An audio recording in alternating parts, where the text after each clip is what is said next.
Hi, this is Eternal King bringing you another LOR video today. So coming off of Sunny basically taking my Emp Army Azirarelia deck and calling it the best deck in LOR history, I wanted to show off the other, quote-unquote best deck in LOR history that came directly from the new expansion. And again, it is Ryze. I've done videos on this before.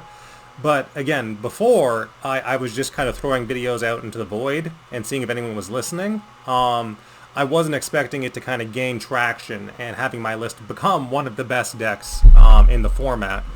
So with that being said, and that's kind of like objectively verifying that my little brews are like an inch away from being some of the best stuff in the format, I thought it'd be worth exploring Ryze a little bit and talking about why Ryze has gone from being kind of a 50-50 sleeper deck as a, in terms of like the competitive meta, and then my list, which has taken it from, substantially better. I would say that this is at least as good as kind of the 55% Lee Sin decks you see running around with Akshan Lee Sin.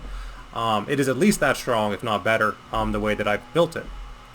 So talking about how to construct the perfect Ryze deck, obviously we had the list from Majin Bae way back when. It was very Telstones heavy, it was very Chumper heavy, and that was the way that he played the deck, and the deck hasn't really evolved since then. But there were a lot of changes that happened in terms of back when we were still getting patches that made this deck go from like pretty good to actually exceptionally consistent.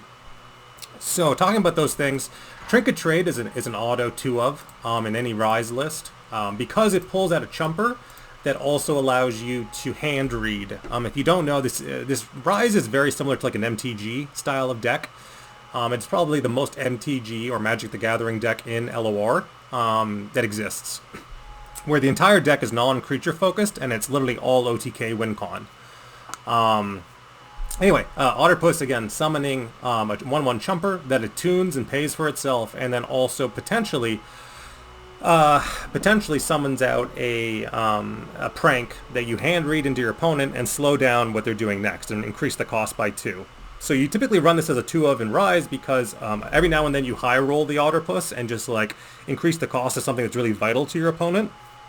And so that power makes it an auto 2 of. And then sometimes with Trinket Trade, you might just cycle it into another spell. It can manifest another spell that costs 3 or less, and so occasionally you manifest something that's going to be useful to you, like a Telstones, for example. You just cycle it into a Telstones to use up the mana efficiently, or, things like that.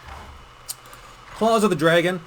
This is pretty essential as a 2 of in my deck because it is actually possible to overdraw with Ryze very, very easily. Ryze is an infinite value deck, but in Magic, in LOR, Legends of Runeterra, you can only have 10 cards. So Claws of the Dragon essentially just being something that you can get out of your hand for free.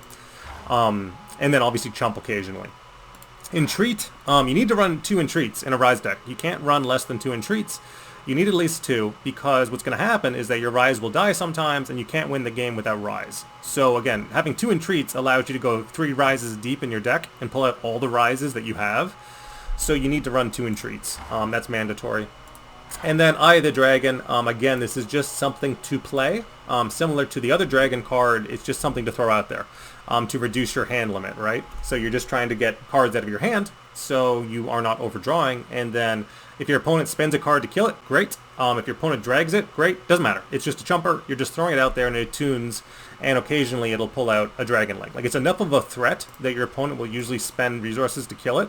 And that's great. That's all you want out of a Ryze deck, is just like make them do something. You play Eye of the Dragon, it costs you 1 mana, and then it makes them do something. This is the special sauce I added just recently to take this deck from, very, very close to being competitive to being actually one of the most competitive decks in the format. It is Gruesome Theater. So I did realize that like a lot of the old Ryze decks, they auto ran the old stun card as a 3 of. So if you don't know, the old stun card is essentially a Yasuo enabler, and of course you still run it in Yasuo, and that is Steel Tempest. But without Yasuo, this card is actually pretty weak. It's generally better when it comes to slowing down tempo to bounce something than it is to stun something. Now obviously if you can convert those stuns into removal, that's great. But yeah, it's always better to bounce something than it is to stun something. And the other thing is, other than Gruesome Theater just being better than Steel Tempest, because, you know, they play something on curve, you just auto-bounce it on reaction. Like, they play a Snow Dog. Snow Dog's a 2-3 that will buff their deck and cause them to snowball out really hard. You have to just bounce that on reaction in a Ryze deck if you don't want to lose. Like, that's just... I played this game long enough to know that, you know, a lot of standard players like to curve stone out, and if you can't slow down their curve stone auto plays, then you can't, you know, auto win the long game. You just can't do it. You're just playing from behind the entire game. You'll never get there. So Gruesome Theater actually is 2 mana, and it is essentially functioning like a Mystic Shot, where you just want to like bounce either, you know, normally a 2 mana thing on for you're trading equally that way. Occasionally you get to bounce a 3 mana thing, and that's really, really good. And then you're trading up for mana. In terms of tempo mana, right? Because again, we've already established that Ryze draws infinite cards. So the fact that you're going a card down to basically buy yourself some time and some tempo doesn't matter, because you have infinite cards. So similar to the Eye of the Dragon and Claws of the Dragon and Trick or Trade, this is just a cheap spell that buys you time and lets you lower your hand limit. Finally, Time Trick. Time Trick obviously is a 3-of in Ryze. You can't play Ryze without Time Trick because it allows you to go 3 deep and try to find landmarks. Pretty staple card for Ryze. I don't think I have to explain why Time Trick is a mandatory 3-of. Steel Gale. So Steel Gale is the other big argument for dropping Steel Tempest in the sense that it is just a better Steel Tempest for 1 more mana. It is essentially a fast speed Gravitum. Gravitum being a very good card. So also allowing you to essentially swing with leveled Ryze and then Steel Gale while you're getting the mana refund or pre-mana refund, right? Because you get 3 mana from the landmark, and if you already have 3 mana banked, you just stick Steel Gale on the stack, it'll cast it, and then refund your mana. And that means that the opponent's not attacking with that creature next turn. It's one of the most, another like amazing tempo play. This is like the thing that made Ryze good for me, is that specifically, Steel Gale was the interaction that I was like, wow, that's so cool for Ryze. And so that's a mandatory 3-of. Also, a lot of creatures in LOR, if you don't know, get value on swinging. Like, there's just, like, everything. Like, Shyvana, again, Snow Dog, you know, Caitlyn, Ezreal. Like, everything gets value on swinging, right? And a lot of the time, they'll get the value pre-swing. So, like, as soon as they like, at burst speed, they get the value on the swing. So there's a lot of reasons why you just want to Steel Gale prior to the swing. Like Lurk, for example, you just want to deny the Lurk trigger, so you just like stick Steel Gale on the stack, and you're just like, okay, there you go. There's my Steel Gale. You don't get to swing and get your value now. So again, more tempo reduction. It's like tempo, anti-tempo, anti-tempo, anti-tempo. That's everything here. 2 denies. You can't play Ryze without 2 denies. There's enough draw in this deck that you assume that you will get to the deny faster than you might otherwise. So that's why you don't run 3. But like, you could run 3 in terms of ratioing if you really, really want to. I don't. I run the 2 because, again, this deck is 100% focused around denying creature tempo and basically denying the way that standard players, competitive standard players, play LOR. That's the entire point of this deck.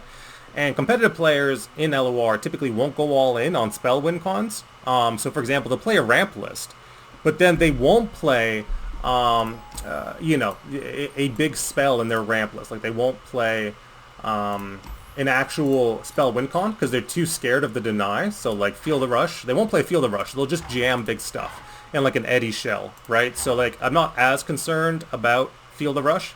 And even if they do Field of Rush, unless they're like playing something kind of kitschy, like an Asol deck, an Asol has Spell Shield, they'll just bounce them anyway, so it doesn't really matter. They'll bounce them, you'll Steel Gale them, you know, whatever. So again, it just turns out that like you don't really need more than 2 denies. 3 denies is a little heavy. So 2 denies is usually fine. And again, it keeps the ratioing nice and even and smooth for this deck. You know, the 3-ofs are necessary 3-ofs. You can't play Ryze right now without 3 Steel Gales or 3 Time Tricks or 3 Gruesome Theaters. You know, stuff like that, you just can't do it in this meta. Homecoming, staple Ryze card. Again, you need mandatory 3-of.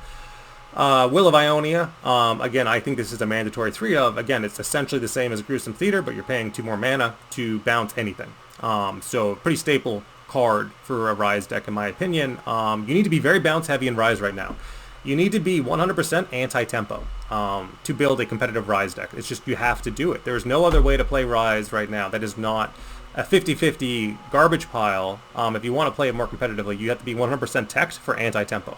Oh, you played your 2 mana Snowballer? That gets bounced. You know, You're going to swing with something scary, pre-Steel Gale on the round before. You're going to try to do something else. You try to drag the Ryze, I'm going to Homecoming the Ryze, or Homecoming the landmark when you try to remove it. I'm going to hard Will of Ionia because I just have infinite cards and infinite spell mana, you know, stuff like that. Ritual of Renewal. This single-handedly, as a 3-of, denies spell win cons, so like burn win cons. Ritual Renewal is very important for that. Obviously, it doesn't work into Shrooms, so Shrooms is still a huge weakness of Ryze, but Shrooms is not played very often. So yeah, if you see like round 1 team out, you're just like, oh man, okay, I'm hard countered. But like other than that, any sort of Noxus burn, you know, any sort of like mid-rangey burn kind of shell, Ritual Renewal is just going to like negate all of that damage. Like it's so efficient. Like 4 mana, heal 4, draw 1 is basically Targon levels of good. And again, you don't want to run it in most Ionia decks because most Ionia decks are like either aggressive or mid-rangey. But if you're like hard control, I think Ritual Renewal is insane. Ever since this got like turned into an actual card at burst speed, like it's actually a really good card. Deep Meditation, auto 3-of, Rejuvenating Breeze. Again, the fact that this only, both of these, all of our draw only draws spells, other than Ritual of Renewal. And that's also very important for Ryze, because you want to maximize the chance that you are pulling landmarks, which are spells. So, you know, Rejuvenating Breeze, Deep Meditation, these are the draw cards you want to be using. You don't want to be using anything else, pretty much. And then, yeah, Unworthy Soul, of course, being the flow activator, being the better Will of Ionia, but at the cost of having to activate flow first.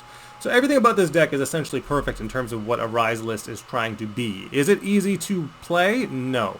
There's a lot of very complex plays you have to make. For example, swinging with leveled Ryze with 3 landmarks, pre-Steel Galing before the mana refund, hard committing Gruesome Theater at times when you know you can get away with it, like for example 1-drop, 2-drop. On curve, you know that you're guaranteed the Gruesome Theater to slow down the opponent. All of this stuff is just like, it's very, very hard to pilot. Knowing when it's safe to go for Ritual of Renewals or Rejuvenating Breezes, and you know, because again, if you hard commit all the mana to do those things, to just heal and cycle, like that could be game losing. So you need to be aware of like when you have the mana that you can afford to do something like that. Like just, okay, I'm just going to throw on Ritual Renewal onto my Nexus. I can do that, or I'm just going to throw the Ritual Renewal onto my Ryze because I desperately need to heal the Ryze. You need to know when it's safe to do that from a tempo perspective. But yeah, other than Shrooms, and other than properly piloted, like a Zero Relia, which is my deck, and then, you know, probably, you know, Annie Jin, old school, burn aggro, like you would have some tough matchups, but again, thanks to the inclusion of Gruesome Theater, you're going to have some play. Alright, if the Annie Jin player is just like 1 mana Annie, 2 mana 3/2, which is actually a curve they do a lot, it's just 1 mana Annie, 2 mana 3/2, you can just stick Gruesome Theater as soon as they play the 3/2, and you'll take less Nexus damage that way. And then there's a chance that you can start doing other things, and actually live long enough to infinitely value out. There's a chance you get there, if you have like a decent hand as Ryze. So everything's anti-tempo. Anti-tempo, anti-tempo, anti-tempo, anti-tempo, anti-tempo, anti-tempo, anti-tempo, you know, anti-tempo, you know, drawing and anti-tempo, and then, you know, anti-tempo. So that's the whole deck. That's the entire Ryze deck. And the reason why that I feel this is better than a lot of other Ryze lists I see is that the old school way of playing Ryze with Majin Bae is that he didn't feel like the spell package on Ryze was competitive enough to just carry it. So he would start running just like a lot of chumpers, right? A lot of chumpers that I did not feel were essential or useful enough in terms of value on their own. So like Jury Rig, right? Like I don't think there's a spot for Jury Rig anymore in a Ryze list. I think there are better things to run than Jury Rig, just personally speaking. Yes, it's cheap, and yes, it gets it out of your hand, but like it's not as good as Trinket Trade, not by any means. It's not as good as any of these cards, really. So yeah, I prefer, you know, in the current meta, it is more efficient to bounce a Snow Dog or some sort of snowball-y card in Elise, for example. Elise generating a Spider, a Snow Dog generating deck buffs, just a 3/2 swinging into your Nexus. All of these things, it's more efficient to bounce them on site than it is to attempt to Jury Rig and block them, because a lot of the time they're going to get value either way. So yeah, this is just universal. I don't like what you're playing for 2 mana. That's too scary. It's gone. I need another turn to think. Don't swing into my Nexus for like 6 damage, for example, right? Swing into my Nexus for 3 damage. I can handle 3 damage. I can Ritual or Renewal that. I can Rejuvenating Breeze that. 3 damage is on turn 2 is manageable. 6 damage on turn 2 is usually game losing for Ryze. It's as simple as that. And then obviously on subsequent turns they'll curve out even harder because they're just going to play their 3 mana card now or whatever. So yeah, just stopping Curve Stone and standard players as much as possible. And if you do that with something like Gruesome Theater in a Ryze shell, they just don't know what to do because they just don't know how to play Eternal. So yeah. Again, I don't think this is going to be as universally regarded as one of the best decks in the game as my, Azir Aurelia Emperor's Army deck. But I think it's important that sometimes we look at lists that are difficult to pilot, that are spell heavy, and that are not meta, right? That can also be like the most competitive thing in the game. I made Emperor's Army the most competitive thing in Eternal in this format. Now, I'm going to keep saying that this is very competitive Ryze. It is at least a 55% style deck, if not better. This is Eternal King, signing out.